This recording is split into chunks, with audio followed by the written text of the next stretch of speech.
Well, thank you everybody for joining us. I am Shelby Williams. This is my good friend Scott Grigg. This is the 8th year in a row that we have offered this in the spring. So I'm former Plano City Council. I'm currently running for Collin County Commissioner. Scott is our elected property tax assessor collector, better known as our tax protector. He was elected in November of 2024. And these QR codes go to our websites. You can scan these, you can take a picture of this and go later. Our email addresses are here. We are both totally accessible.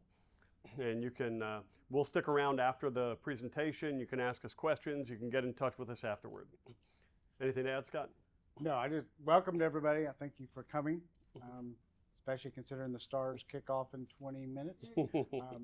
Puck drop. So, but like Shelby said, we'll be here not only tonight, but beyond that. I'm accessible to taxpayers. In fact, that's what I spend most of my day doing, meeting with taxpayers. So I'm happy to help any way I can. So we're going to cover, this is a double feature. We're going to cover how property taxes work in Texas and how to protest your appraisal.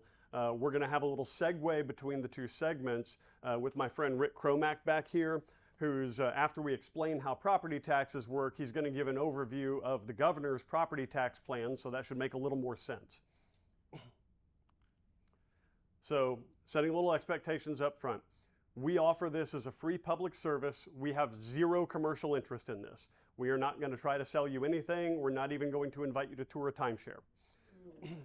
So, we do it during this 30-day period every year because you get your home appraisals in mid-April, and the deadline to file a protest is mid-May. So you've got a 30-day window in which to learn and absorb this material while it still matters. We could do it in August, but it's not going to help you for several more months. And yeah, this is a 101 level course. This will not make an appraisal expert or a tax expert out of anybody, but it is a solid foundation in which to understand what you're receiving and what to do about it. Okay. First segment, how property taxes work. There's a lot of confusion when it comes to your property tax bill. There's the tax rate versus the actual tax burden, the bill that you pay. People wonder, where do their taxes go? We're going to be using an area in the city of Plano for most of the examples here. There are 4 separate taxing jurisdictions: the city of Plano, Plano Independent School District, Collin County, the county of Collin, and Collin College District. Those are 4 completely separate taxing entities with their own elected officials. But it causes a lot of confusion. Usually when people get their tax bill, they either go to Scott's office or they come to the city saying, why are my taxes so high? And then usually people with the cities, they say, well, we don't set your property value. We have nothing to do with that. Go bark at the CAD, the Central Appraisal District. Or they say, well, the school district takes more of your money. Go bark at them. And then when they go to the school district, they say, well, Robin Hood takes a quarter to a third of your money. Go talk to the state. And everybody's doing this. It's what I call the property tax game of 3-card Monte. Follow the queen. Everybody's misdirecting from themselves. Now, we're going to cover all of that, and we're also going to look at what the no new revenue rate actually is and what is the voter approval rate. Okay, basics about the property tax system. Property taxes, ad valorem taxes, were baked into our Constitution, state Constitution, 150 years ago. Collin County residents pay roughly 2% of the taxable value of their property every year in property taxes across all of those taxing jurisdictions. Local government in Texas is primarily funded by property tax. The cities have an option of an additional 2-cent sales tax on top of the state's 6 1/4. So that's where you get 8 1/4 cents in most parts of Texas. If you live in Plano or Carrollton or Dallas, then half of that sales tax, 1 cent, goes to DART, which is a whole other seminar. The Central Appraisal District determines your property valuation. Their only job is to determine what's the fair market value of your property. Then the tax assessor collector, Scott's office, they actually collect the taxes. They do not determine what your tax bill is. They get told what your tax bill is, and their job is to collect the taxes and remit them to the appropriate jurisdictions. So don't blame Scott. There is a lot of confusion about what the CAD does versus what my office does. Especially if you're not from Texas, you moved from another area. The assessors in other states also do the appraisal. So it's kind of confusing that that is in my title, because the only assessing I do is I take values from the CAD and tax rates, put them together, and send you a bill. Everything else I do is collect. Yep.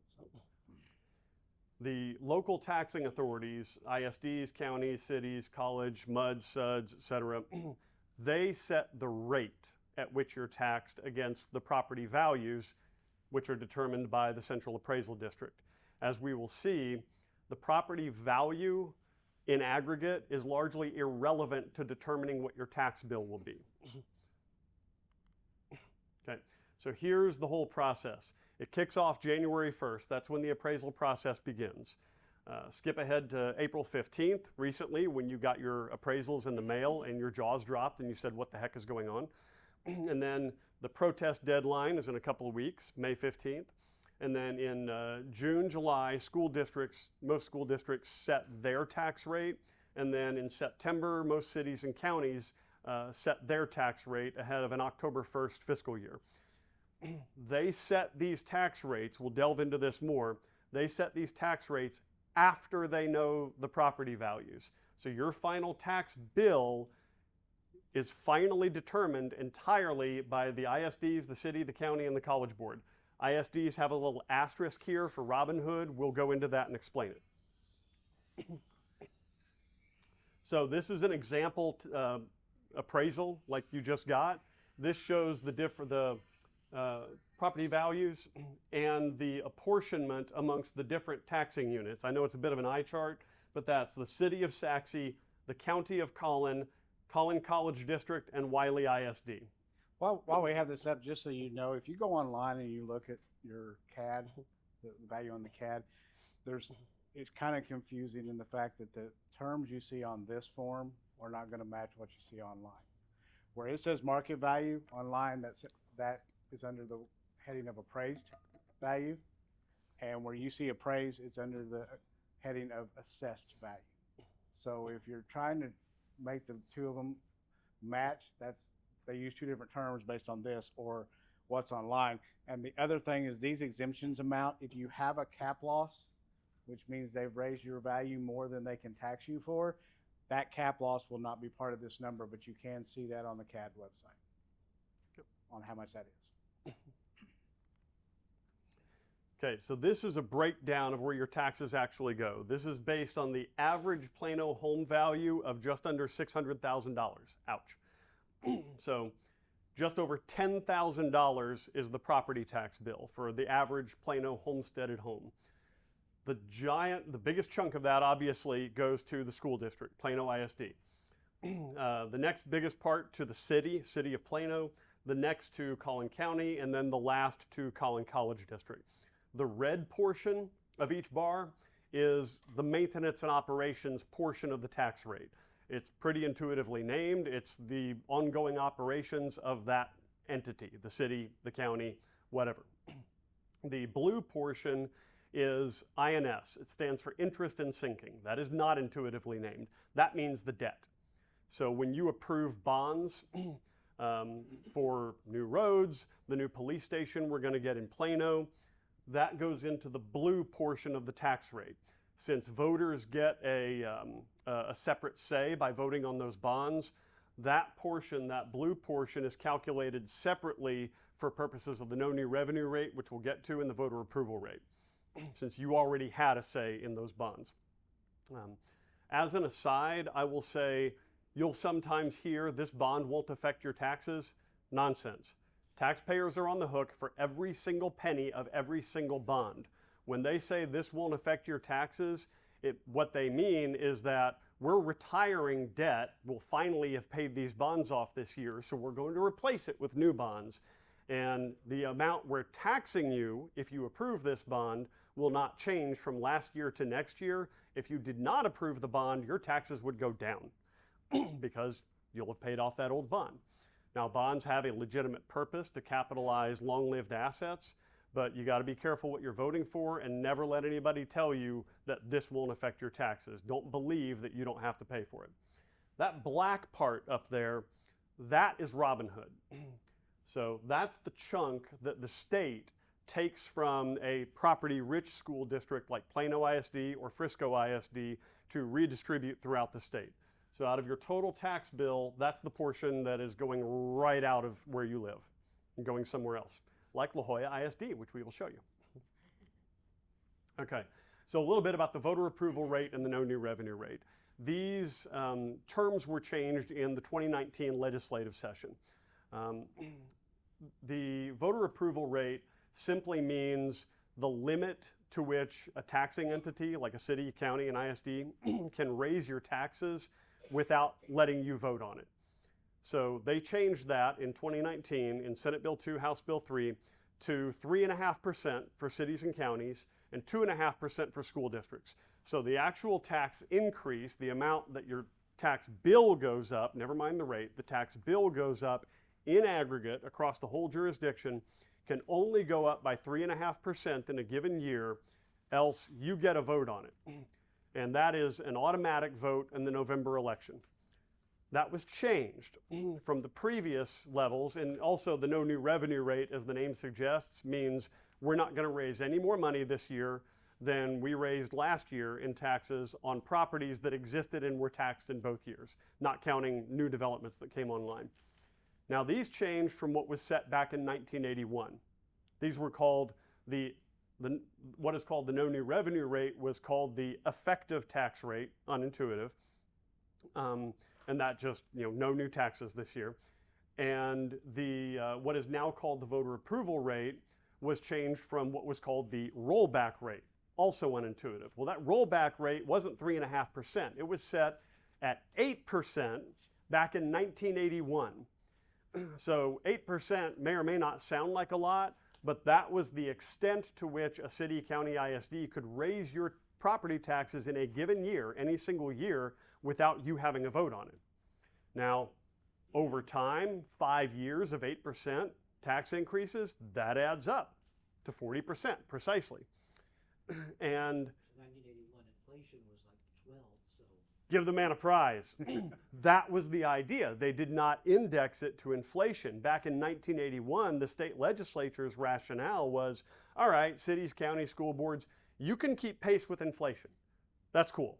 You want to go above that, you got to get your voters' approval to do it. And shortly thereafter, Ronald Reagan took office, Paul Volcker slammed the brakes on the economy, interest rates came way down, Reaganomics kicked in, and interest rates were pretty low for decades. Now, I'll save this for another slide, but suffice it to say for the moment that no new revenue rate now just means we're not collecting any more taxes this year than we did last year on properties taxed in both years. And instead of a rollback rate, by the way, that term, if they exceeded 8% in a year, then you had to petition to get an election, in which case it would roll back to 8%. Like if they did a 9% tax increase, you'd have to go petition to get an election, and if the election passed, then it just got rolled back to 8%, hence the term rollback rate. And the taxing entities know what these rates are when they go into their budget. Exactly. We go through a process called truth in taxation. My office actually provides them these numbers. And the bottom line is this rate right here, if they adopt a rate equal or below that, taxes go down. If they adopt even a single percentage over that, then taxes go up. So that's why this rate is so important. Yep. I served 6 years on Plano City Council. We adopted the no new revenue rate 4 years in a row. So these are from 2019. So the property tax issue in Texas is a large reason why I first ran for city council in 2019 to begin with. So I use these from 2019 to illustrate what had happened over many years. So this is a slide from the city of Plano from 2019 showing that Plano has one of the lowest tax rates out of 13 area cities, 13 North Texas cities. Pretty good, right? Very low tax rate. Who wouldn't want that? Well, how many rates does it take to buy a loaf of bread? How many rates does it take to put your kid through college? It's not how the world works. You got to pay cash. So we don't care about the rate, we care about the dollars. So while Plano, Frisco, and Louisville had one of the lowest rates, had one of the highest property values. So when you take a low rate against a high property value, what you get is a middle-of-the-road tax burden. So the real measure of fiscal responsibility, in my opinion, is what's the value that's being driven for those tax dollars? How much are you getting for your tax money? That's the real test. Now here's a slide I like to point out. This was included. I absolutely hated this slide. I don't think they show this anymore after I made hay over it. But this shows how low Plano's taxes are with, I've highlighted this. This wasn't highlighted before. Based on the Plano average home value at the time of $369,000 with other cities' tax rates. Any realtors in the room? Not one? Wow, okay. Maybe a first. Usually is, yeah, I know. A few months ago, Well, as most people probably intuitively know, you can't just take a house in Plano, plop it down in Garland, and have it be worth the exact same thing. There's so many things that go into property value, yet that's what this chart purported to do, just Wizard of Oz our houses and show how low our taxes are. But that's not actually how low our taxes are. All right, this is the actual calculation. If you take nothing else away from my segment tonight, remember this. The property value, whatever your home is worth, it's taxable value, which is set by the appraisal district. That's what you just got in the mail. That is set first, that's important. Times, I turned it 45 degrees, times the tax rate, the percentage, you can't put your kid through college on rates, remember that. The tax rate set by the local taxing authority, city, county, ISD, is what results in your actual tax burden, the actual tax bill that you're going to pay to Scott's office in January. Your final tax bill is determined entirely by those taxing jurisdictions, cities, counties, ISDs, etc.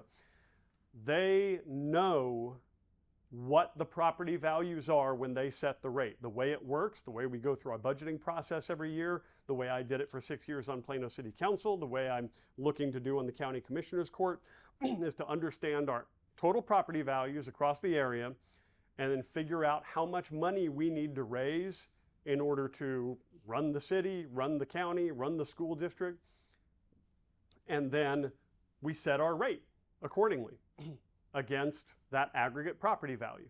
And that's the tax bill. We have complete control, not the Central Appraisal District. Okay, this is new. So as you can see, if you have a small reduction in the tax rate, and there's a little gray example there, just a tiny reduction, 2% reduction in the rate, but you have an almost 12% increase in your home's value, you're still going to get a giant tax increase. Okay, this is the simple calculation. So what happened, I'll show you this right here. So I started with 2013 as the baseline. And this is, again, a large part of the reason I first ran for Plano City Council is because of the property tax situation. The red line here shows the average property tax bill climbing from that baseline in 2013 over several years. The green line shows inflation during that same period. For both cities and, governments are subject to inflation like the rest of us, but that's rough inflation for both cities and consumers. And then the blue line was average income, wages, over the same time period in this area. Now, good for us, wages rose more than inflation during that time before everything went to hell in 2020. But the tax bill climbed precipitously. Well, what's the reason for that? Remember, the 8% rollback rate was set back in 1981 by the state legislature. Interest rates came down very shortly thereafter, and they stayed low for decades. And for the most part, these local taxing authorities had a set it and forget it tax rate. Property values roughly kept pace with inflation over the years until the early 2010s when the fracking boom started. Jobs started flooding into Texas, and people started building homes and apartments, and the laws of supply and demand kicked in, and property values started going up and up and up. Well, inflation wasn't going up as much as property values. And so with all these set it and forget it tax rates, year after year, inflation would go up a little bit. Okay, the costs to the city government are going to increase by 2%. Well, property values went up about 2%. We're going to collect 2% more taxes. It all works out. Hey, it's great. But now, property values were going up by like 5%, but inflation was only 1.5%, 2%. Hey, that's gravy. We got extra money. What are we going to do with it? Next year, 6%. This is awesome. Free money. Uh-oh, 8%, 9%. We got to do something. Because if we actually have a 9% increase because we just leave our tax rate alone, then people get to petition. They get to go around door to door and say, hey, we want a petition to call an election to decrease our taxes. And then everybody figures out what we've been doing the past several years. So we got to start lowering the rate, right? So they started doing just that. City after city, school district after school district, all across Texas lowered their rate to get basically a 7.99% tax increase every year, while the property values were going up more than 8% per year. And then a lot of them got the bright idea, you know what? I'm going to claim credit for lowering your tax rate. Sir, I lowered your tax rate. I'm seeking your vote for re-election. I'm looking out for you. Yeah, you still got a 5% tax increase. So they played that game, and that's why Senate Bill 2, House Bill 3 were passed in 2019, is to slam the brakes on all that and reform our property tax system to correct this imbalance. Now, a little bit of an irony, they didn't index that rate to inflation back in 1981. They didn't do it in 2019 either. A couple of years later, 40-year high in inflation kicked in, and we still have the 3.5% for cities and counties, 2.5% limit for tax increases for local authorities. And if they have to exceed that because of high inflation, then I feel it should be an easy case to the voters.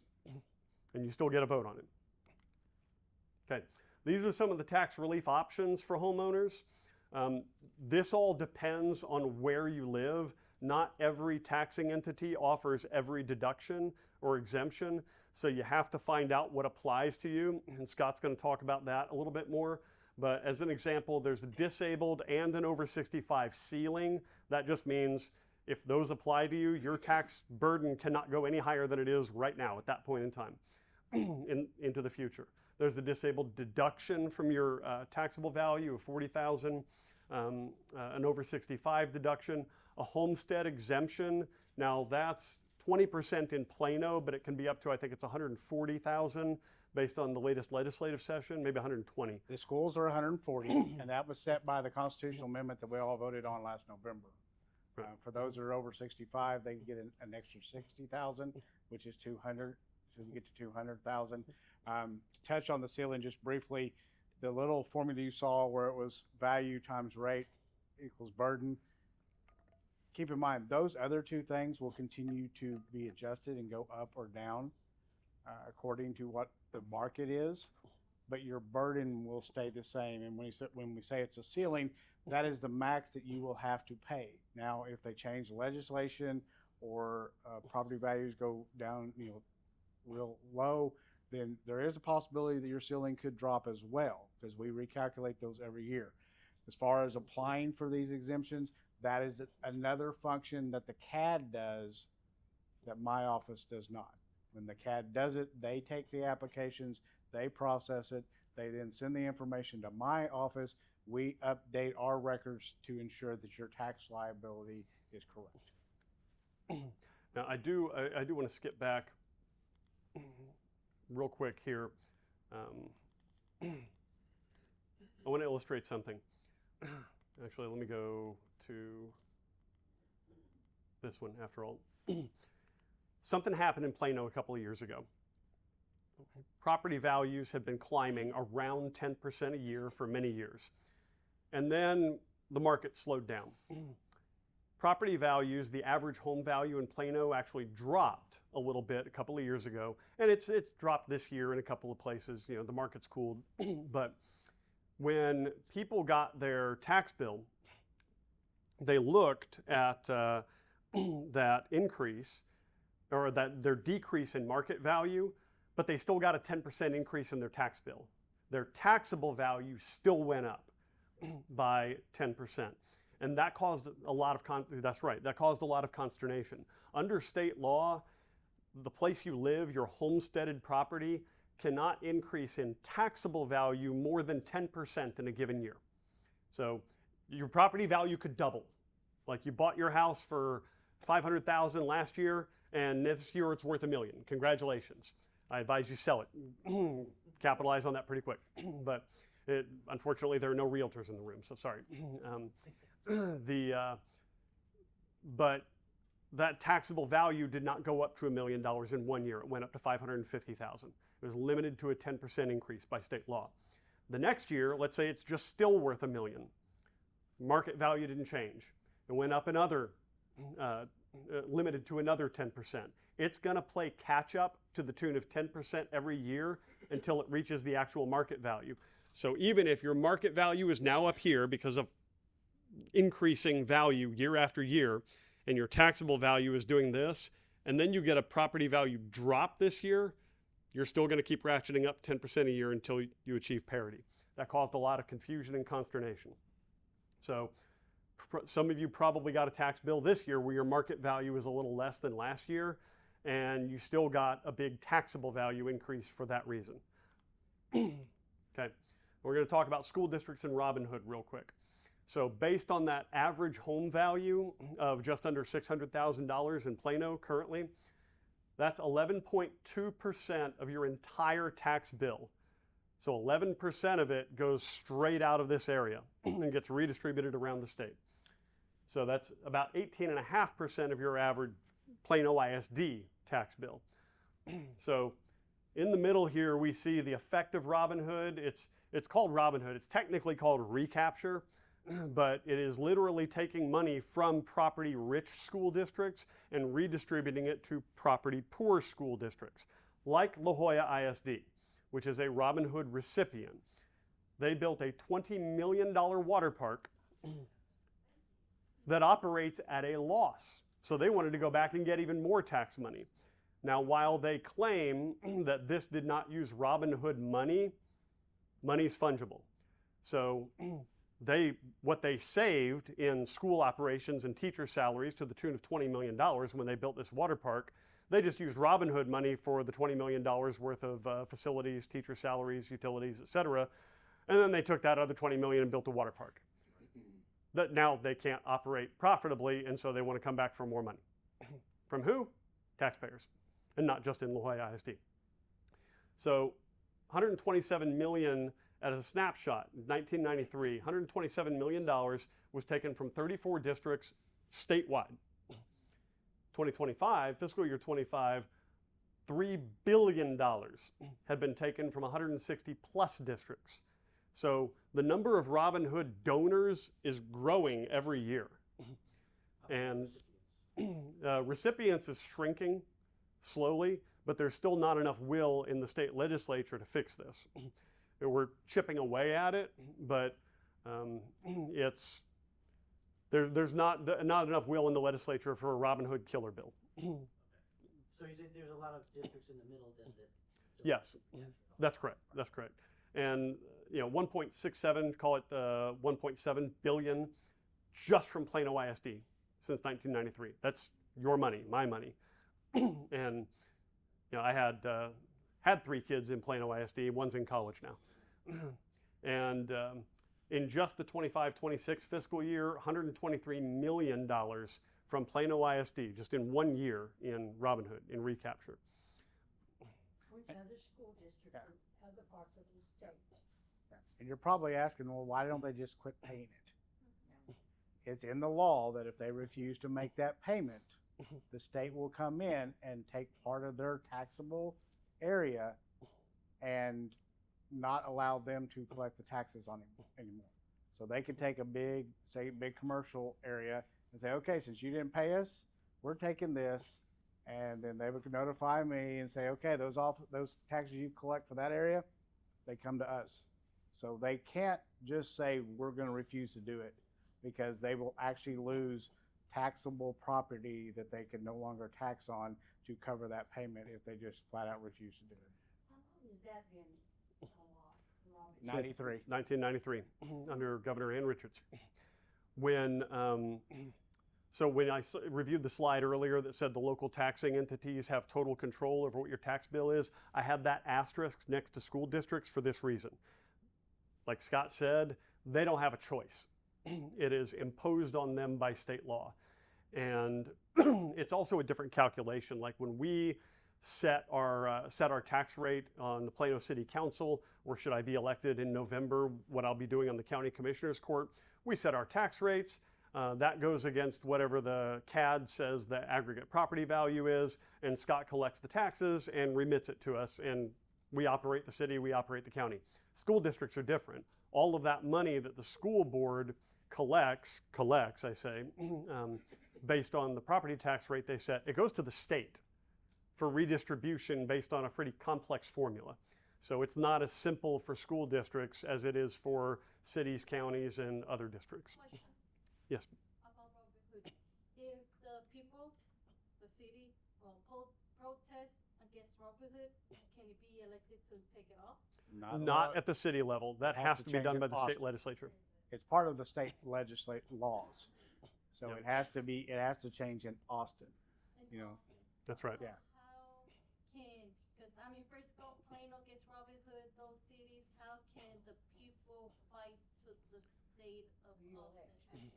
Your elected state legislators. Send the right people to Austin. Yeah, your state house reps and state senators. Senators, so we have to speak to the senators, hey, you want Robin Hood off our property taxes? And the lower income districts will suffer, but they won't be able to do that. Yeah. Well, the whole mechanism for school finance in Texas has to change, and this is an integral pillar to it because it was designed to be. And if you knock out this pillar, you know, a portion of the ceiling is going to crumble. So you have to replace it with a sound architectural, you know, Right. replacement. Did Robin So- Hood have a purpose at the beginning, and that purpose has been served? And we need to get rid of it? Yeah, that's a whole separate discussion. But in short, it had a purpose, which was ostensibly to use property taxes to fund poor school districts. Since And one of the reasons that the Buildings are crumbling. one of the reasons Yeah. that the school taxes are so difficult is when they do their budgets is as at one time the state funded education. Well, then it started being funded locally. So the local taxes went up, the state funding went down, and now you're seeing a little bit of a reverse where the state funding's coming back up. So they're limiting the schools on how much they can tax. Yeah. So that's one reason that it makes it so unless they find an alternate solution to cover all of the local property tax, and that's one of the things that you know that people are looking into. But Frisco and Plano, the Robin Hood area that takes off, why then the schools are closing? Yes. well, in Plano especially, it's not because of that. It's because Plano was built out largely in bursts in the 80s and 90s, and we were a growing affluent area, and we built a lot of homes for families to move into. And now, fast forward to 2026, and this started a few years ago, most of the people who bought homes in Plano back in the 80s, 90s, and early 2000s to raise a family, families are grown. They're empty nesters. But they can't find any place to downsize into. Because in Plano, we have a kind of a dichotomy of housing types. We either have large single-family homes or apartments. A lot of people who are empty nesters, they want to downsize, but they don't want to rent an apartment. But we've got no good options. They want to stay local. They know everybody in their area. They want to keep going to the same church without driving for 45 minutes. So they just stay put. They don't go upstairs anymore. And so school enrollment, as a result, as all these kids are growing and aging out, school enrollment has been steadily declining. So Plano ISD closed 4 schools. and that's just a natural cycle in time as the older generation either moves on or I mean I don't have kids myself, so there's no kids in my but I still pay school taxes. But I live in an area of the Wiley ISD, which is growing by leaps and bounds. So they're doing what Plano did 20 years ago. They're continuing to build lots of schools. As they age and there's not as many kids, a lot of times closing the schools, not necessarily because of a budgetary thing or a Robin Right. Hood thing. It has nothing to do with that. It's okay. We can't we're not going to keep a building open for half the student body that it was because we just don't have it. So that's when they start combining schools just to take care of the kids that are there. I mean, Robin Hood was started to try to help schools like La Jolla ISD because they just didn't have enough tax base to pay for everything. So. I remember hearing about Frisco, like back in 2003, there were more 0 to 4-year-old than there were anybody Yeah. in Right. the entire city, and they were just building schools as Right. fast as they can. It's been 23 Yeah, years. I mean, they did delay. They did build a couple schools in Frisco. If you heard a few years ago that they delayed the opening of them because of budgetary issues. Yeah. But the closing of them is as much about how the breakdown of our citizens are, not because of a budgetary. Yes, sir. You had a question back there. Yes, sir. My first question is, La Jolla ISD, so they decided to build a water park virtually 100 facility to teach industrial arts, auto shop, machine shop, welding, etc. Yeah, I can't speak to what they gave up. Yeah, It just doesn't make any sense with what we don't have. It's crazy. I think, and I've made this assessment in other sessions. You know, when they say we didn't spend, Robin Hood money to do that, all of it went into their general fund. I look at that as if I go pour a glass of Kool-Aid in your swimming pool, and then I go ask you to get me that glass of Kool-Aid back. They put the Robin Hood money in with their general fund, and then they spent it. Now, the only thing they could say is, hey, we budgeted with our local tax money enough to build this park, but like was alluded to, that took away from other areas that they had to use Robin Hood to pay for. So it's not, if nothing else, whether they got rid of Robin Hood or not, if they would just put in some restrictions on what it could be used for, then that there's just not any restrictions. So. Yeah. So there's not an auditing process for any of this, objectively. Well, they're supposed to be, but like I said, Not a sufficient. Well, I auditing mean, process. as a former auditor myself, if you asked me to try to track every single dollar I would be auditing year round with a crew of 1,000 people, Yeah. just trying to do that. The Yeah, Texas so- state government's one of those. The reason I sell a lot of these older houses, right, I'm an empty nester, but I'm better than a bunch of the block. Anyway, say somebody's 50 or 60, well, they can't downsize, their house is paid off. But if they decide to buy the house, it is smaller, but now they're gonna hit the property gains taxes on the difference. There is a process called porting. So if you are fortunate enough to find a place you can downsize into, and let's say it costs, just to make the math simple, half of what you sell your current home for, then you can exercise the process of porting so that your tax bill gets reduced proportionately. So like if you're over 65 and your taxes are frozen, then you can say, okay, I'm moving from a $1 million house to a $500,000 house, and so your taxes can be offset proportionally. There's a whole calculation that goes into it. It's not quite that simple, but you can take advantage of that within the It county. transfers, if you're talking, I can only speak to property tax.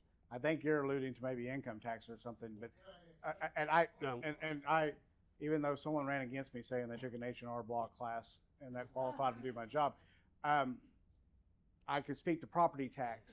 And when you transfer, your ceiling transfers with you at a percentage. And what I mean by that is if you're paying 50% of what your taxes would be without that ceiling, then in your new home, you will pay 50% what you would pay otherwise. Yeah. So it transfers as a percentage, not as a dollar amount. Right. So that's the calculation he's referring to. Yes, ma'am.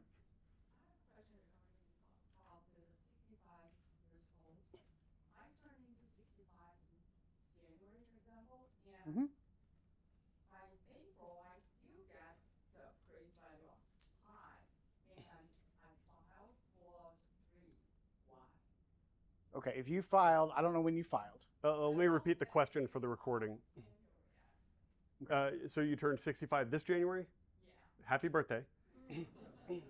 Okay, So yeah, you can file in the year in which you turn 65. So her question for the recording is she turned 65 and is eligible for the tax freeze, and then got her property tax appraisal, or not the appraisal, but her home appraisal just this month in April, which doesn't reflect that, correct?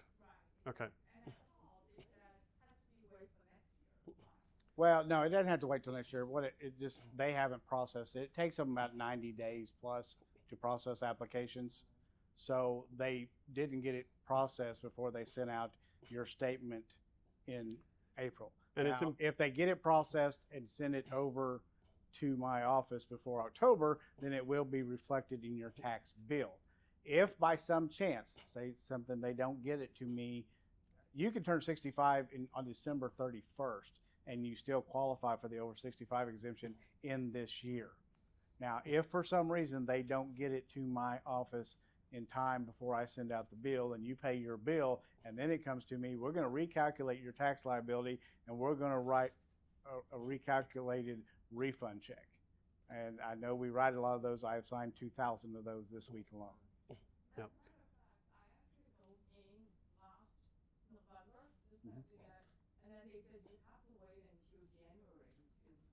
Yeah, it's based on the calendar year. Yeah. And a lot of times, they already have your information as far as what your birthday stuff is, and they have a way of, they apply it already, but without you even going in and request it. Because I've seen it happen to hundreds and hundreds of people that they did get it, they went in to apply it, it was already there. Now the only thing I will warn you is, because I get this question a lot, they have to verify all exemptions once every 5 years. So if you get something from the appraisal district asking you to confirm your exemptions, do not throw it in the trash. It is a legit thing, because if you don't return that, they could remove your exemption even though you qualify for it, and you won't realize you don't have that exemption until I send you a bill that's much higher than you thought it was going to be. Right.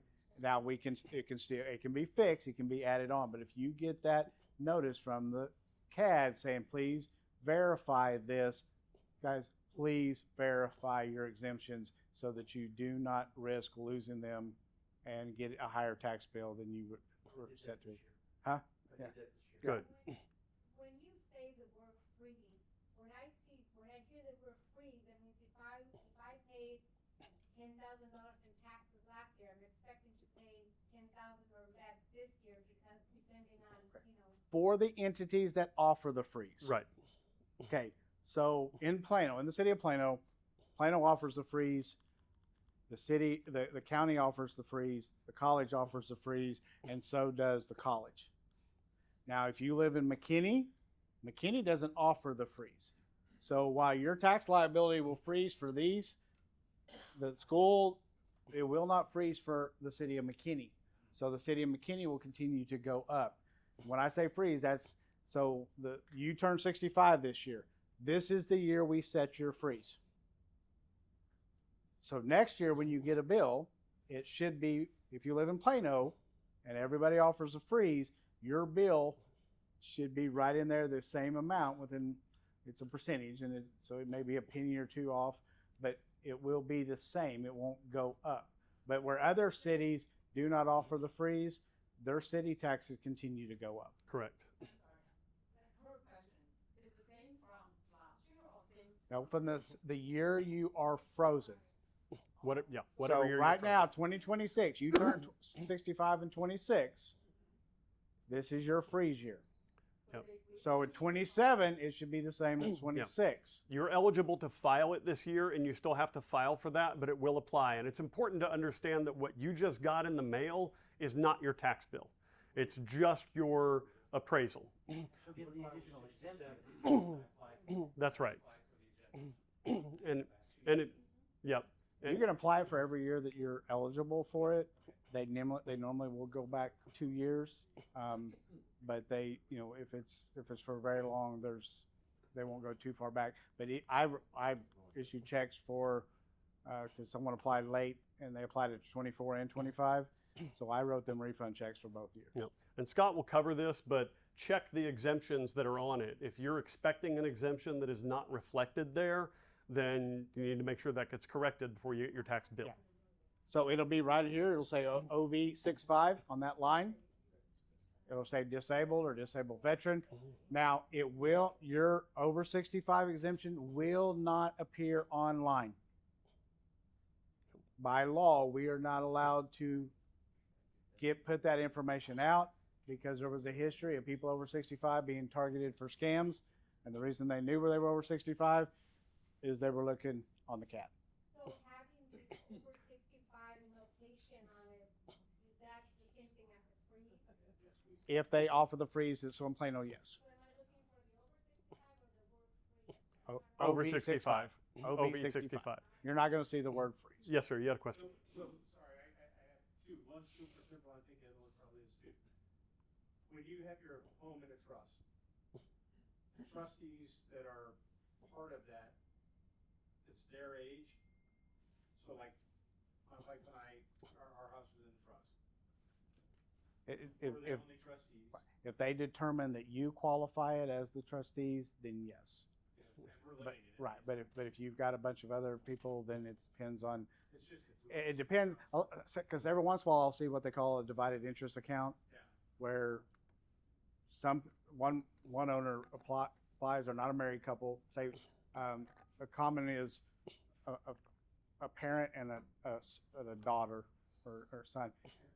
They don't qualify for over 65. They're 50-50. So the father gets the father or the mother gets the over 65 exemption on their 50%, but the daughter only gets a normal homestead.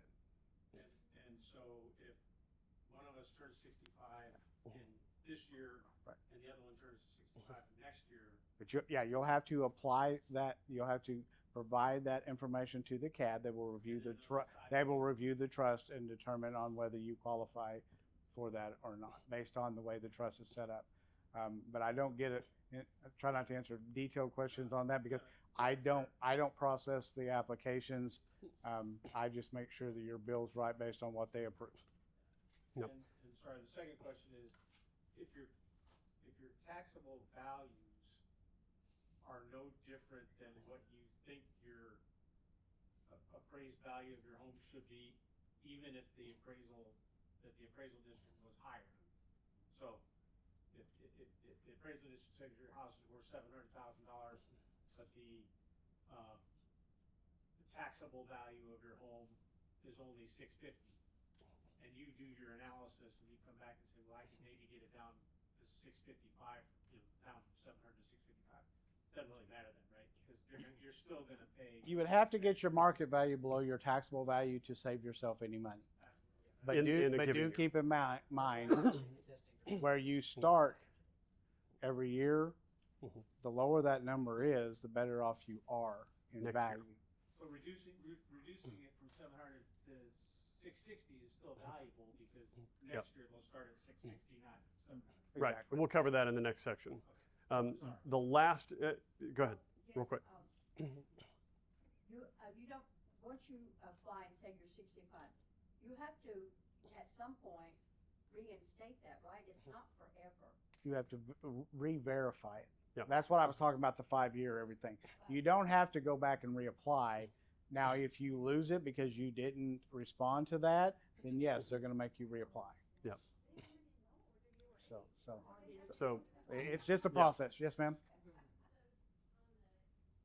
Do you let them know in May of the year you turn 65 or you have to wait till your birthday? no, you can do it January 1st. You can tell them in January, whichever. It's the year in which you turn 65. You can do it anytime that year. Not every exemption is good for the entire year. Like if you get a disabled exemption, it's prorated based on whatever the date you were determined to be disabled. If you get a normal homestead, it's determined on when you took ownership of the house. But the over 65 exemption is determined on the year you turn 65, and you get it no matter where in that year you turn 65. That's right. Returning this year, you need to appraise full tax, right? Because they still, and that. Yeah, We'll talk about We'll that. cover We'll all talk that about in the next section. I want to touch on this very briefly before I introduce Rick Cromack. So, understanding how the property tax system works, Rick's going to talk about the governor's plan, but looking at the future of taxes in Texas, this is just my take on it. We, our property tax system, like I said, was baked into our state constitution 150 years ago. At the time, we had an agrarian economy. Land was the primary means of producing wealth. Property tax probably made a lot of sense back then. Fast forward 150 years, in 2026, we have a diversified economy. We have automated collection. It's a radically different technological age. And I submit that property taxes no longer make sense in Texas. We've applied 150 years worth of Band-Aids and tourniquets to make it make sense for each given year as we progress. But the reality is that the value of your property has nothing to do with the cost of city services, nothing to do with the cost of police and fire or new facilities. The value of your property also has nothing to do with your ability to pay your taxes, unless that's what you do for a living, renting out properties. And we keep applying Band-Aids to try to make it make sense. I personally am a proponent of a consumption tax, a true value-added tax, not the kind of compounding VAT that's bastardized in many parts of the world. That's another whole separate seminar as well. But the reality is, I liken our property tax system to modern-day feudalism. You are literally working your land at the sufferance of the local lord, the local government. And if you can't pony up enough of your resources to make that payment, that tribute to the local lord, you get kicked off the land. So the reality is that as long as there's property tax, you never truly own your home. You might own the structure, but you have to keep paying rent to the government for as long as you're there. Okay, with that, I'd like to introduce my friend Rick Cromack with Governor Abbott's campaign, whom I'm proud to be endorsed by.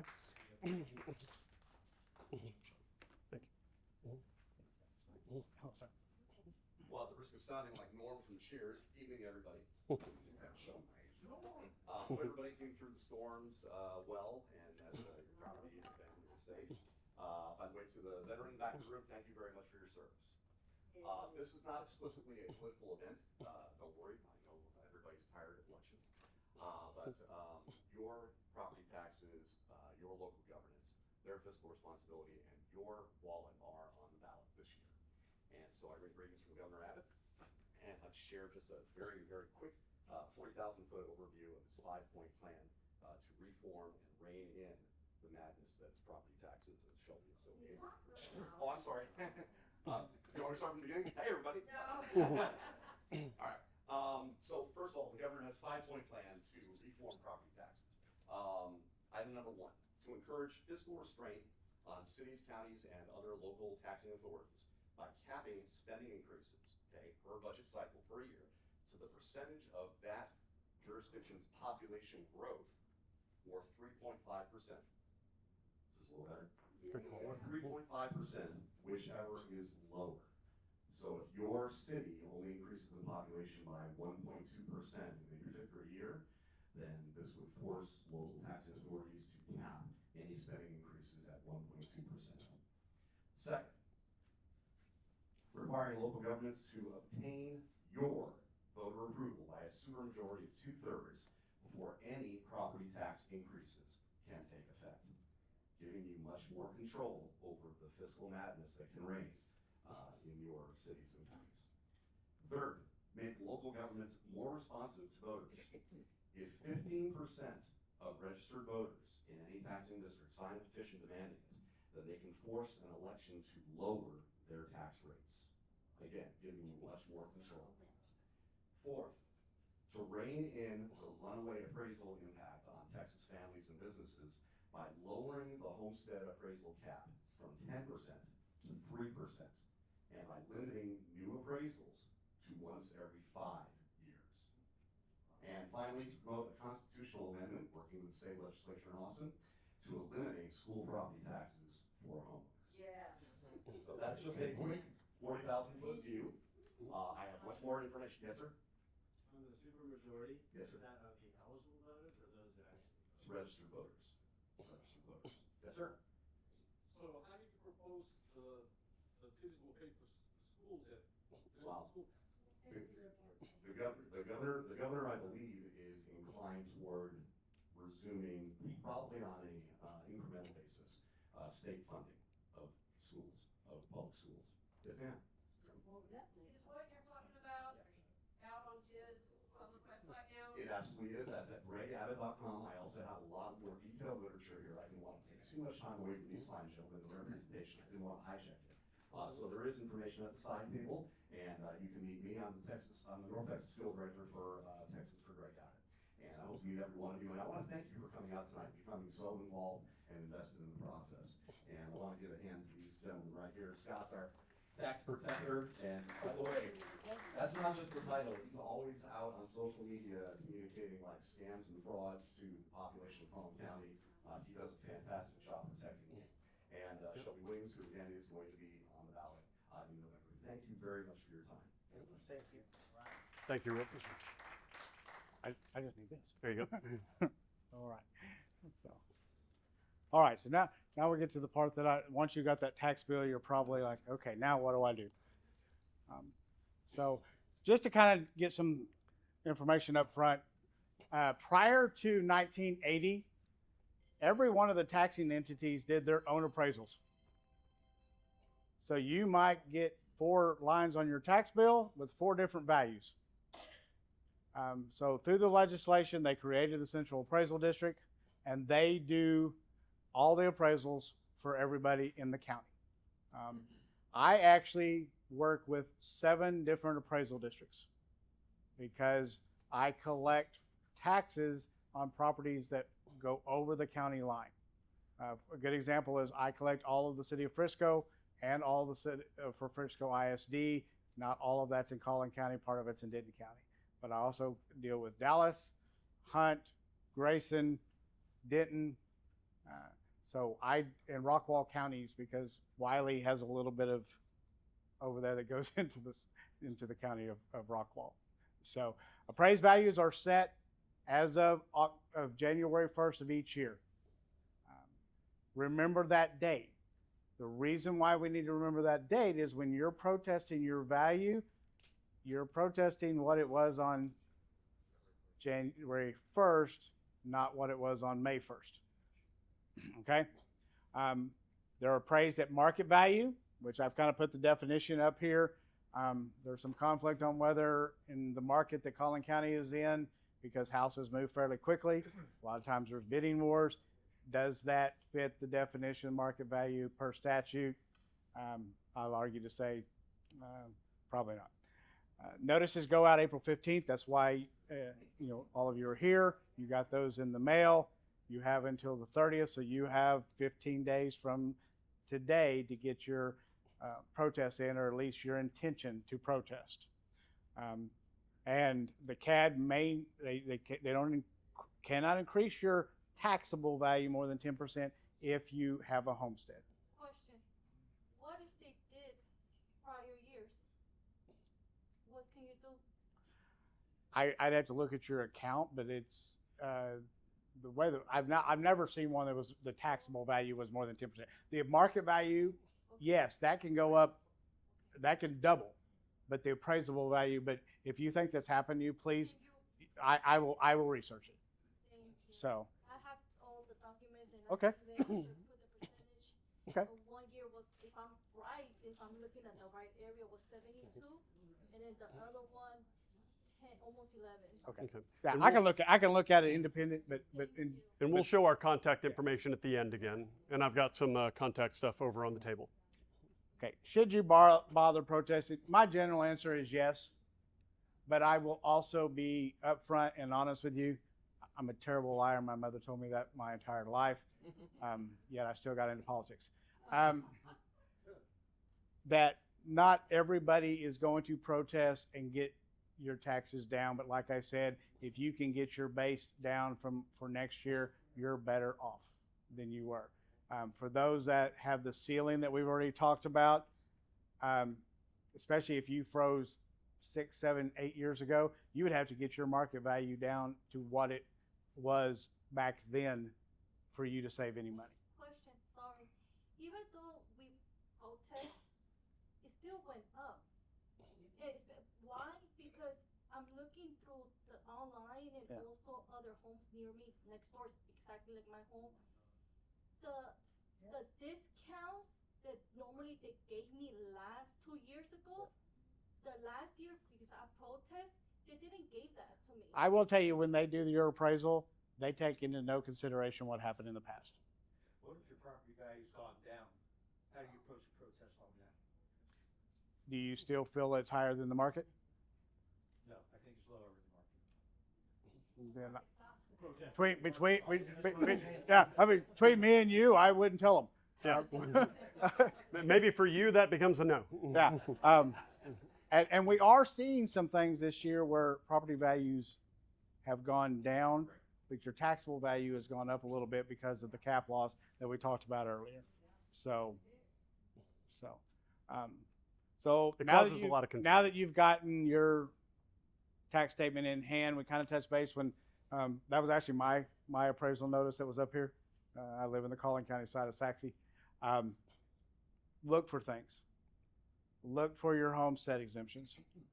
Is it there? Are the exemptions correct? Is your address correct? Are the entities that they're taxing you for correct? I know that sounds funny, but they could have put you in the wrong school. They could have put you in the wrong city. I've walked down streets and one side of the street is one school and the other side is a different school. It could be with are you in the city limits? Are you not in the city limits? We had a occurrence, and I'm not going to tell on the city, but we had a city that annexed some property, didn't tell the CAD for 3 years. So they weren't being taxed correctly, even though they were in the city getting services from that city. So look at all that information and make sure it's correct. You have to go online to see more detailed of the detail of your house, especially when you're going to protest. You're going to ask for your exemption. You're going to ask for their comps. It's going to send you what they say your square footage is and everything. Check it. It could be wrong. I had a gentleman just 6 months ago, finally got it granted. He never looked at it. For 23 years, they've been taxing him on 200 square feet that he didn't have. That happened to my father-in-law. Yeah. So look at that stuff. So yeah, it just,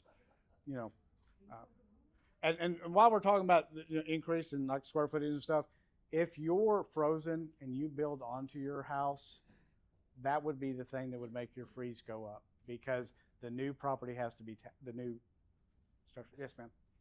Yeah, I'm just here to say that the costs that they're using to determine yours is going to be on the. No, you have to request them, and they will give it to you. But they have to give it to you if you Yeah. request them. Yeah, you can call up there. You can also submit the request online. Yeah, or when you submit the request, that you're going to. So about that, so if they value my home in a certain amount, pretty much I have to request, hey, can you please give me the comps that you used to value this house? Yes, Okay. and they have to give those to you. By law. And where do we call? The Central Appraisal District. The Oh, Central yeah. Appraisal District. You can call my office, but I'm going to tell you to call the CAD. Okay. Okay, thank you. So, okay. And like I said, I want to be honest with you. Not everybody is a good candidate. I believe in holding government accountable. And while the CAD, chief appraiser, is not an elected position, they operate off taxpayer money. The cities and the schools pay them, give them money, and that's how they do their budget. Which is, I also voted against their budget last year because I am on that board. I'm one of 9 votes on that board. So get the comps from the CAD, call a realtor that you know, or just maybe just someone you recognize a name, and ask for comps. Because if you pull all the comps that they have, and you pull all the comps that the realtor has, and it says that your house should be valued more than what they've set it for, I think I would keep that to myself. Yeah. Yeah, but a licensed realtor can pull those comps for you. Astoundingly, there are none here tonight, but But I would get at least 4. You need a minimum of 3, just in case, get a 4th, just in case they kick one of them out. And they have, last year they kicked some comps out for some of the strangest reasons over the time. And make sure your comps are close to January 1st, First of 2025. 6, this year. 2026. You do this each year. It's going to be January 1st of the year in which you're doing this. Okay. So next year it'll be January 1st, 2027. So, and I've already made reference to this. Call and get your comps. What kind of geographic area would you look to get your comps in, within a quarter mile, 10 feet? In the community you're in, I mean, if you get in the same neighborhood, that's great. A neighboring, because the subdivision next to you could even be off a little bit. I've had those phone calls where neighbors back up to each other, but they're in 2 different subdivisions, and the CAD considers this a more prestigious subdivision, and the land is more valuable on that side of the fence than it is on this side of the fence. It makes no sense to me, but even if I was a realtor at one time, and I do know that there's certain parts of town that are more desirable, so therefore it's reflected in how much you pay for the house. So, have you found, or do you know how reliable an email solicitation from a mortgage company or a Zillow that says, hey, this is your potential equity you can take from your home, but you can use the simple math to back into a value. How accurate are those compared to the CAD? I would think those are more accurate than the CAD. The CAD does not have the access to all sales records. The sales records that they get are usually things that have been provided to them. So I would think that someone who's got their pulse on the market year round would probably be more accurate, just because that's what they do. The CAD, again, I don't want to get too involved in what the CAD does, because that's another seminar. But they do a mass appraisal. They come in, they take the whole neighborhood, they calculate, say this is what the lots are worth. They don't take into consideration such things as, is it on a cul-de-sac? Is it on a corner? Does it overlook the golf course? It's all the lots in that subdivision are worth this much money, and the houses are worth this much a square foot. So I would, especially if you're talking about whether you're going to make a decision on to sell, I would go with the realtor before I go with CAD any day of the week. Yes, question. With the CAD, it's not good to tell them how much you bought it for, because that's how they get your value. So even if you do your home. Well, I mean, if you bought it for less than if you bought it on January 5th for less than they just appraised it for, absolutely tell them, hey, you say it's worth $500,000. I just bought it for $400,000. I just have to, If Yeah. they appraise it backwards. Give me 1 second.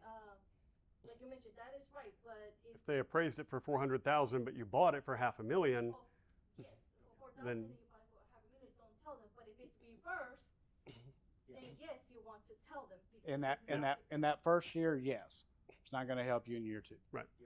It'll catch up with your future. Yeah.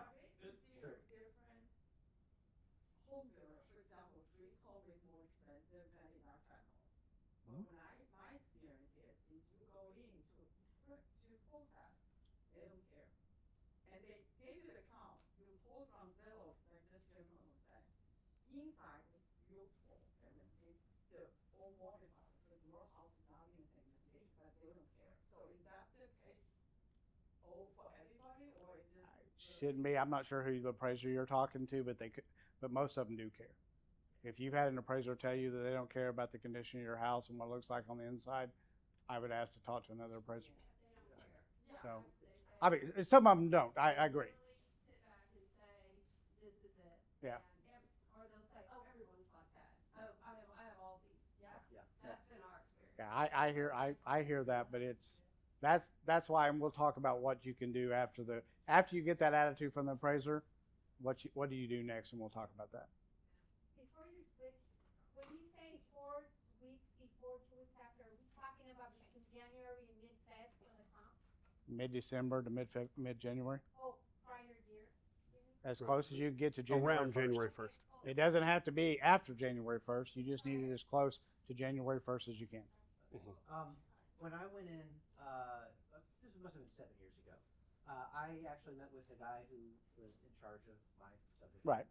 And he pulled up the comps he used. He showed them to me. They looked like I did it. He pulled up some different comps. He said, actually, I can lower it. And he just went ahead and lowered it on the spot. Yeah, we'll talk about it. And there was no review board that I knew of, or maybe he Yeah. had to submit. Yeah, it. we'll talk. We'll talk. So, and he also told me the condition of your home doesn't really matter, but he was willing to go ahead and shave some off anyway. Who was that guy? Yeah. Like I said, that's not what they're trying to do. That's not what the ARB does. I mean, so, but like I said, we'll talk about that because you could, yeah. So if you can't get to it because Yeah. lots of questions, Reach out to me. Reach out to me. Mhm. So, okay. And we'll make this video available. So you can make, you can protest just based on the market. If you can got proof that the market doesn't support what they say, that's one way you can protest. But another way, and what we kind of focus on in this seminar, is the condition of your home. And when I say condition, I'm not talking about that it's just kind of a little outdated or something, but have you really, if all the comps that they're using are houses that have been totally gutted and totally remodeled, and they've got hardwood floors, marble tile, high dollar, yeah. Then yes, that kind of thing comes into play. In fact, I just got off the phone with someone today that they just had 14 piers put because their foundation was and has been for over since for 2 years. In that case, yes, that's something you go in with because naturally that should impact the value of that home because of the piers. So when I say, is your home in need of repair, I say this, and a lot of people kind of laugh, but I know our homes are where we spend most of our time. It's where we raised our family. It's where the bulk of our income goes. We have a special connection to our homes. But when you're talking about protesting based on condition and repairs, you got to get past the emotional connection to this house and look at your house like it's the biggest dump on the street. Or if you got bad neighbors, protest that. Unfortunately, no. So, I mean, you got to feel sorry for my neighbors. They live next to the tax collector. I spent $30,000 cash last year to repair my home. Mhm. When I say literally repair, I had to replace all the windows and doors. Okay. So But that's what I- if it was done before January 1st, it's not going to impact your protest this year. Because if the condition of your home was already in full repair on January 1st, what I'm talking about is if you got repairs that the condition, it was needing repair on January 1st and you fixed it since then. No, this was last year. Yeah. So it's not going to impact this year's protest. Yeah, I got a call today about somebody who's going to have to put in new HVAC very soon. So, and there are some upgrades that they're not going to give you. Fences, don't even argue with it. They're not going to give you any change on your fence. Landscaping, they're not going to give you there. And now, unless that fence happens to be a retaining wall that's keeping your house from sweeping down the street, they're not going to give you any credit for that kind of thing. So focus on interior and like the actual stuff. Well, focus on what it would take to make your house equal to the comps they use. That's the difference between what they say your home is worth and what you can prove your home is actually worth numerically. If your house, like I said, if the other houses they use have been totally redone in the last couple of years, 3 years, whatever, and they've got all new everything, and you still got that 1974 shag carpet, then you just can't go in there and say, well, they have nicer flooring, they have nicer this, they have nicer that. You're going to have to come in with written estimates on what it's going to cost you to upgrade your home. You got to quantify it. And I'll warn you, when you call those repair guys or you call those companies to get those, even though you may never plan to do that, you may want to keep the shag carpeting. I don't care. But Once you call them, they're gonna bug the heck out of you until you pull the trigger and get that change done. So that's a downfall of getting these written estimates. But you can't go in there and throw a number off the top of your head. You need documentation to prove what you're saying. And that may be what my Estimate from my realtor that was in our HOA. Yeah, So the amounts I got were a home that had sold right, within my HOA. right. So, So if I went in there, let's say I don't have any repairs or nothing that's, worth talking about.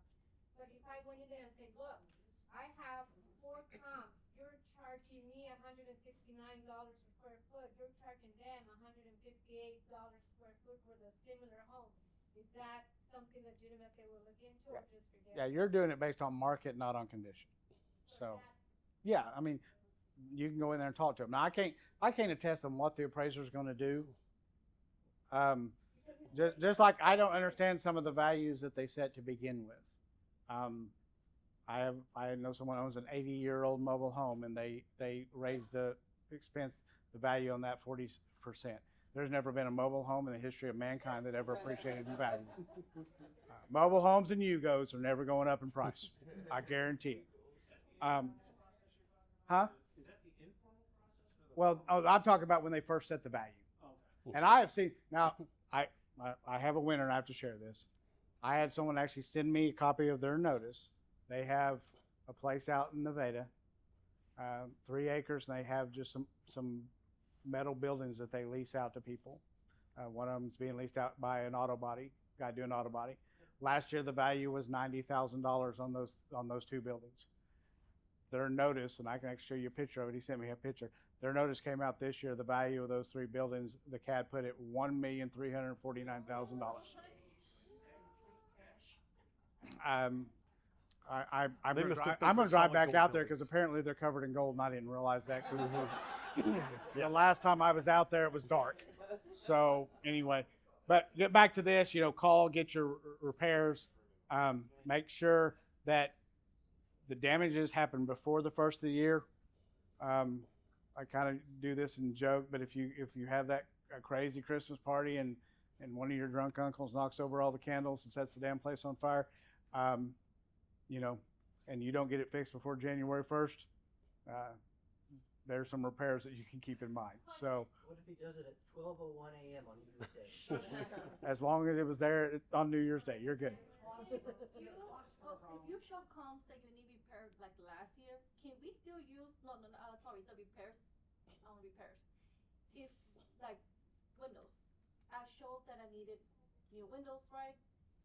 Next year, I did nothing this January, can I still show, hey, there's still. You can use the same repair year after year after year, but you're going to have to get a new estimate on what it's going to cost you. A new estimate, okay, just cost, okay. If you go in with last year's estimate, you're not going to get, Even Yeah. with inflation. so. You're not distinguishing between actual home, and then property besides either, are you? When No. you say home, you mean both, correct? I'm talking about the structure. I mean, now if there's something with the land that makes it invaluable, there's a special CAD board meeting next week to discuss a complaint made by an individual who has a 100-foot wide drainage ditch across the front of his property, and he believes that should be considered in the value because that makes about 150 feet of his property all the way across the front of it unusable. He had to move his house back to enable to utilize.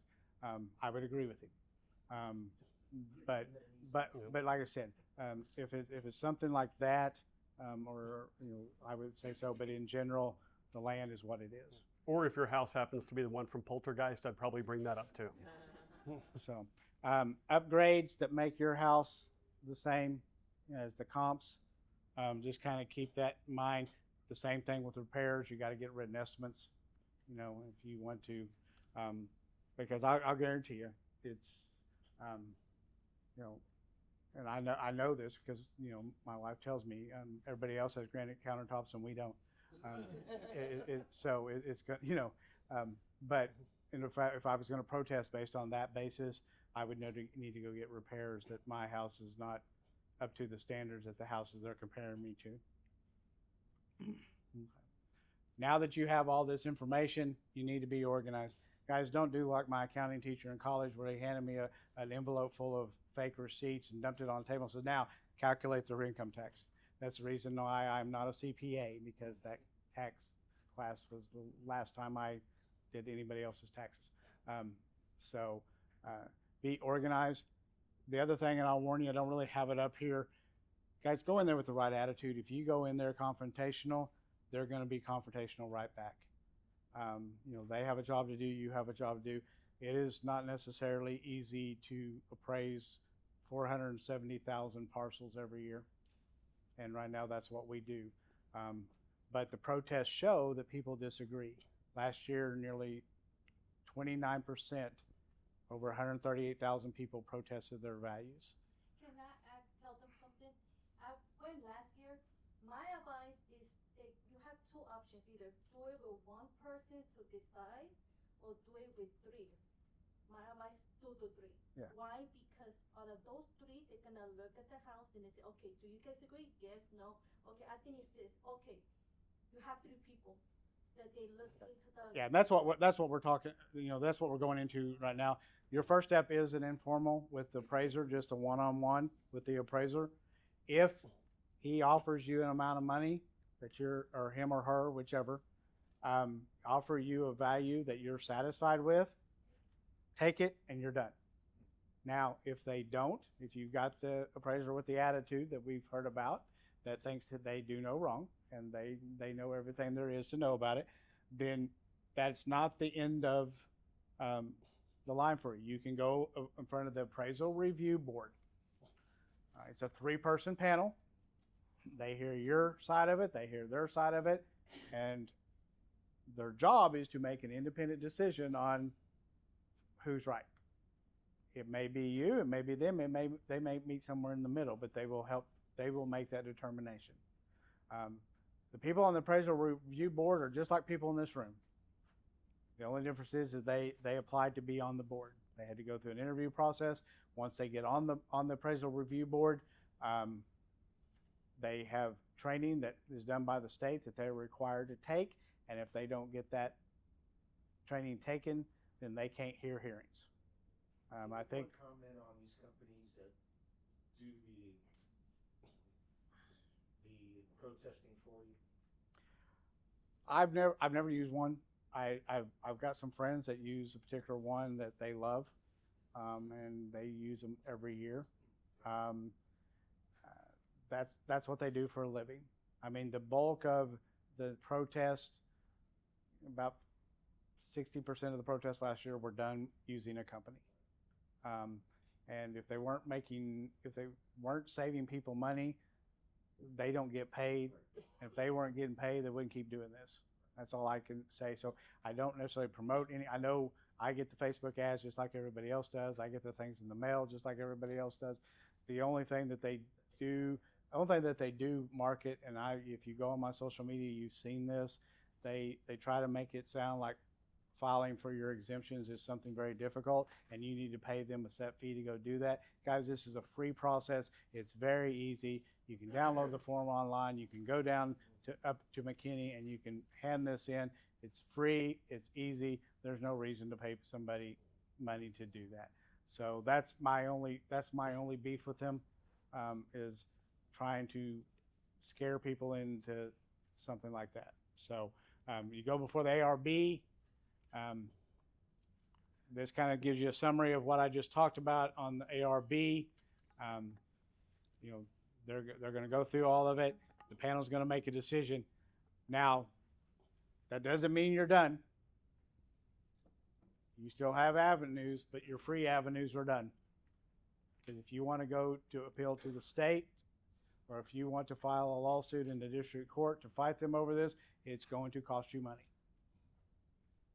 Now, I'm not saying you shouldn't and you can't. Most of the cases I see in district court are for commercial properties. And they usually will protest, like for Walmart, they'll protest every Walmart store in the county.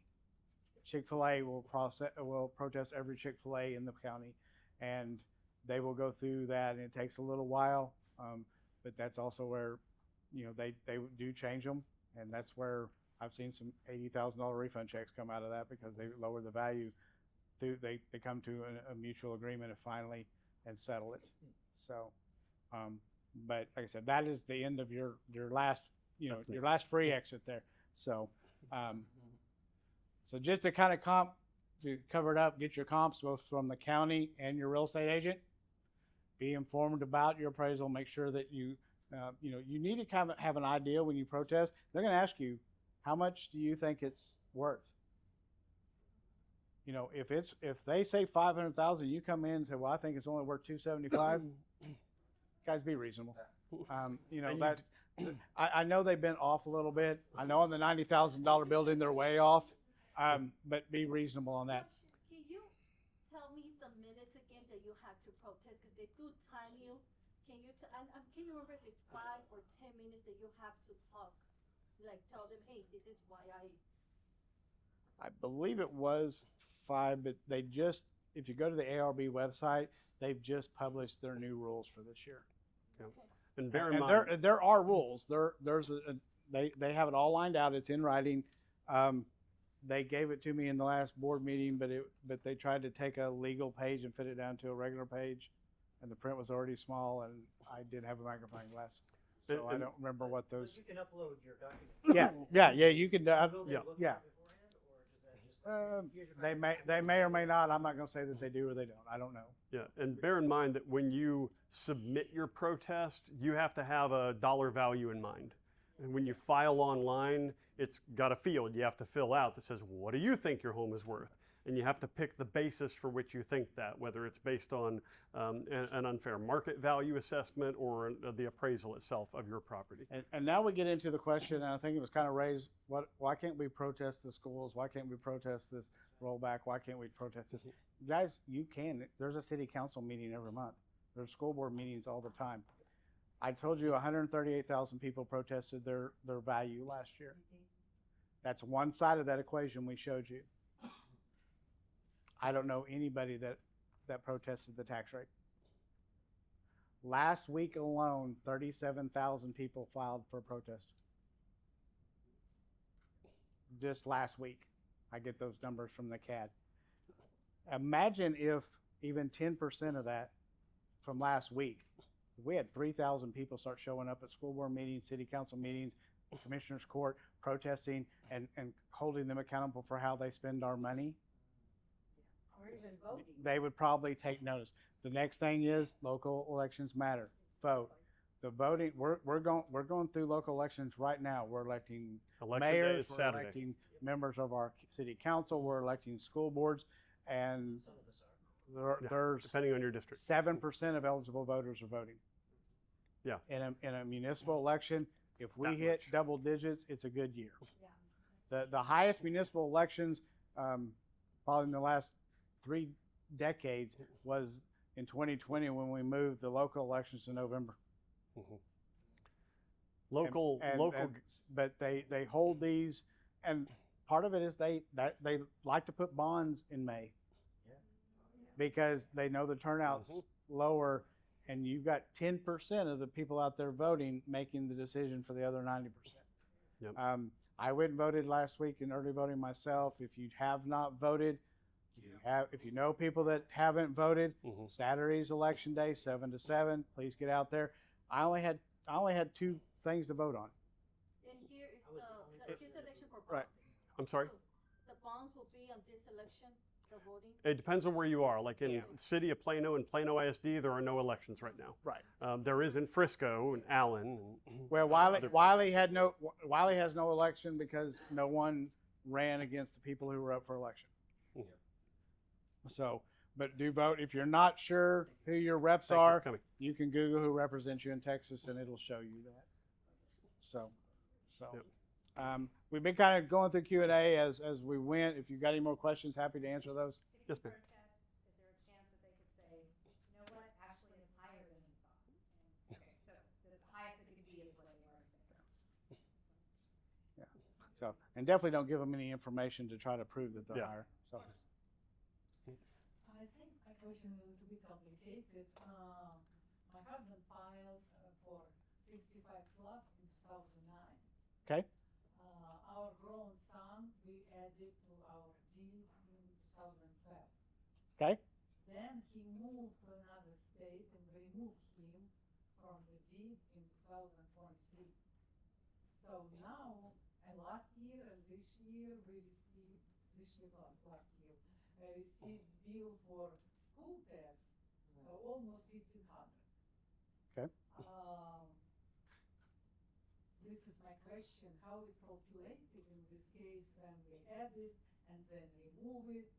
Because, like, here I have this paper, Bless about Colvin County tax rates.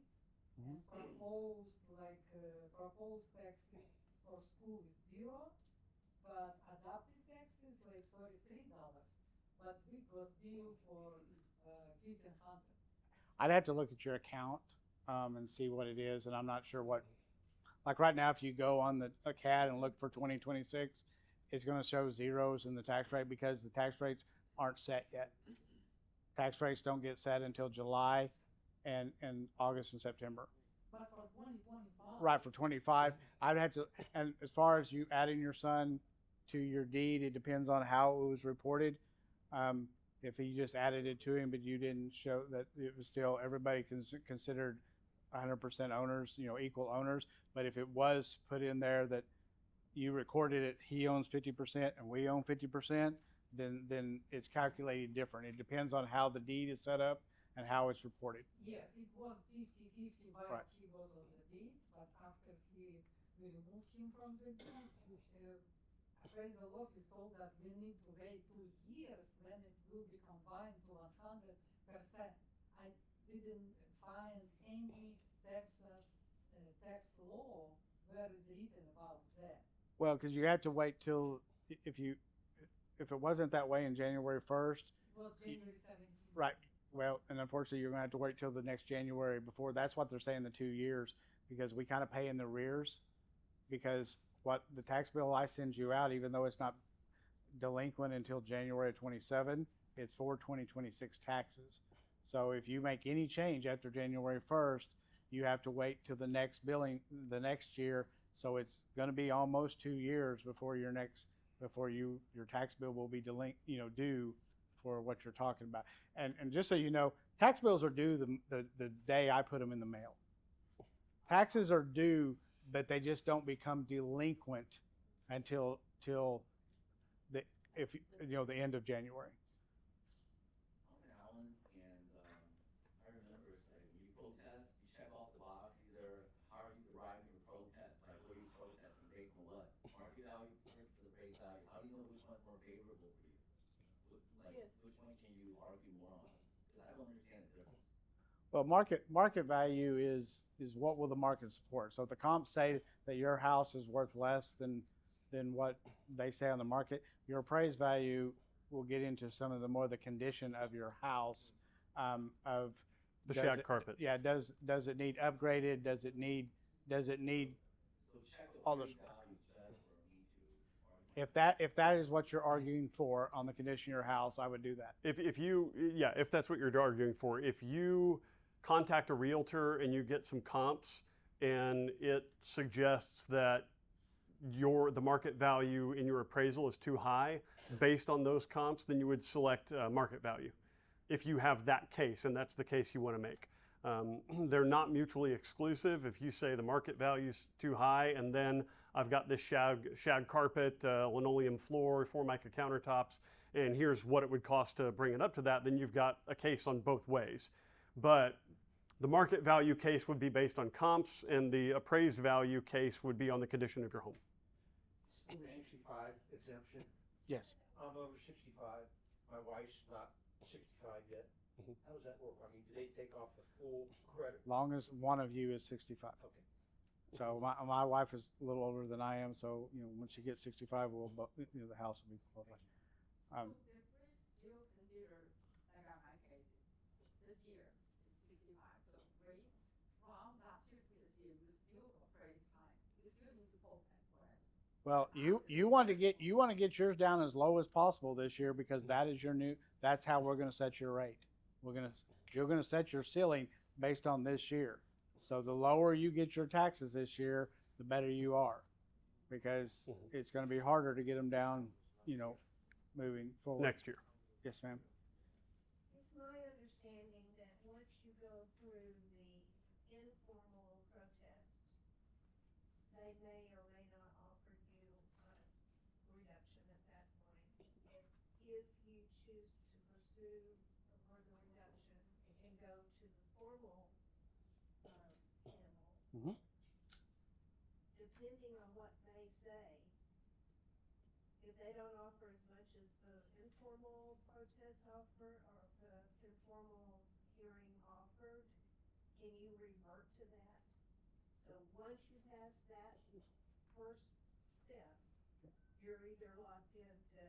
That's why I'm saying if you're if you're satisfied with what they make an offer, you need to take it, because you can't know for sure what the ARB is going to do. The ARB may agree with them and not give you any reduction, and you can't go back to the reduction you passed up. So If you do a formal protest with the three people, person board, decision makers, can you sit in on one of those, even though it may not be your property? Can you go and see what the process is before your review comes up? yeah, you can see the process. Yeah, they got 14, 16 panel rooms to meet in. Yeah. You just can't say anything. I went through that process and I wish I would have gone before. Yeah. Right. So, take a look. And that's why I say the rules of how it's going to work are out there already. They've already approved those. The ARB presented them. The board, we approved them, and they're posted in every panel room. They're posted online. Like I said, I don't remember the details because even the posting on the wall is very small print. And like I said, what they presented me at the board meeting was I couldn't read it. So yes, sir. You probably said it, but I don't remember what you said. If you did, a cap that you get from 65, is that based on which value is that based on? Appraised or market? Appraised on what that sheet says. If you go online, it'll say assessed. Okay. Taxable.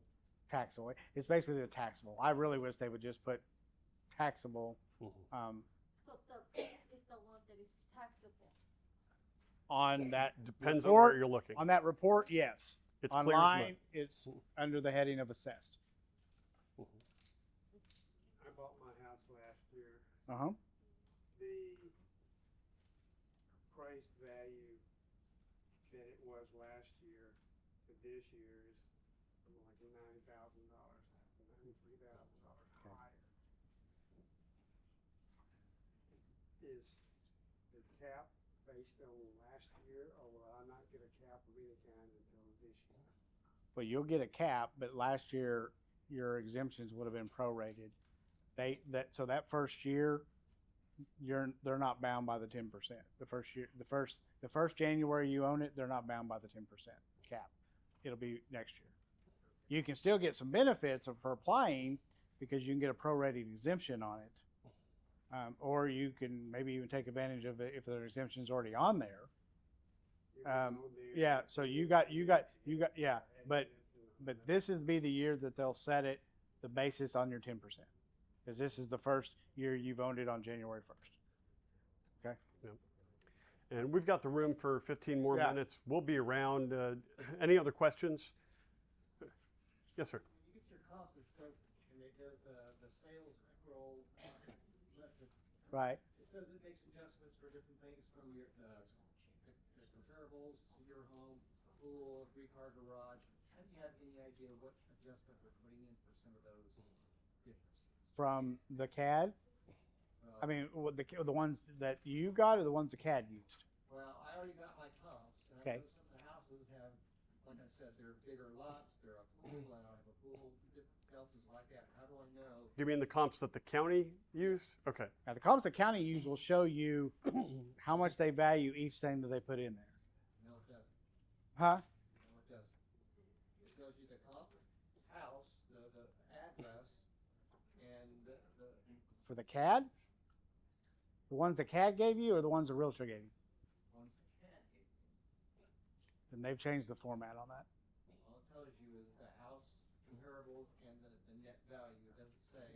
we added this much for a 3-car garage, we added this much because it's a golf course lot, whatever. You can ask for those details.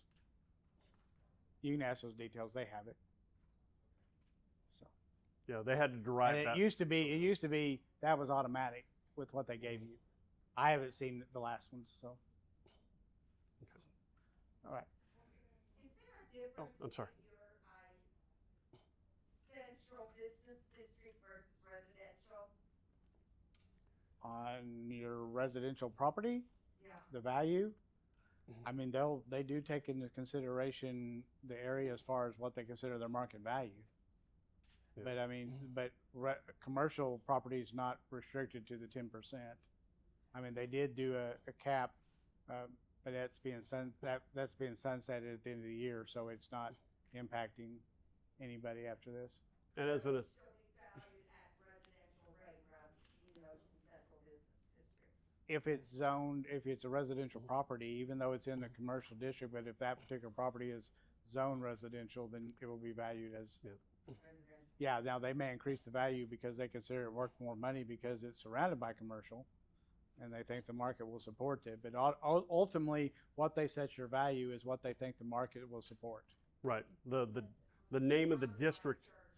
Yeah. Yeah, the name of the district you're in, or the type of zoning doesn't impact it. Just now, as an aside, all of these protections, exemptions, et cetera, apply only to a homesteaded home. Multifamily, Residential homes. commercial properties get 0 of these protections. If the market value doubles in year, then so do the taxes. And multifamily is considered commercial.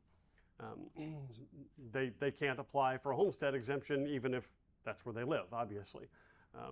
So that's created an imbalance as well because multifamily residents, they pay property taxes too. It's just baked into their rent. A lot of them don't even think they pay property tax, but they pay more per square foot than homesteaded single-family homeowners because they get none of those protections. There's an email. If you go to the county website and go to my page, it'll show you an email for tax assessor at colleencountytx.gov. That comes directly to me. You're welcome to use that as well. Mm-hmm. So, any others? Like I said, we're here. Come ask me any question you have. Thank you guys all for very coming. much.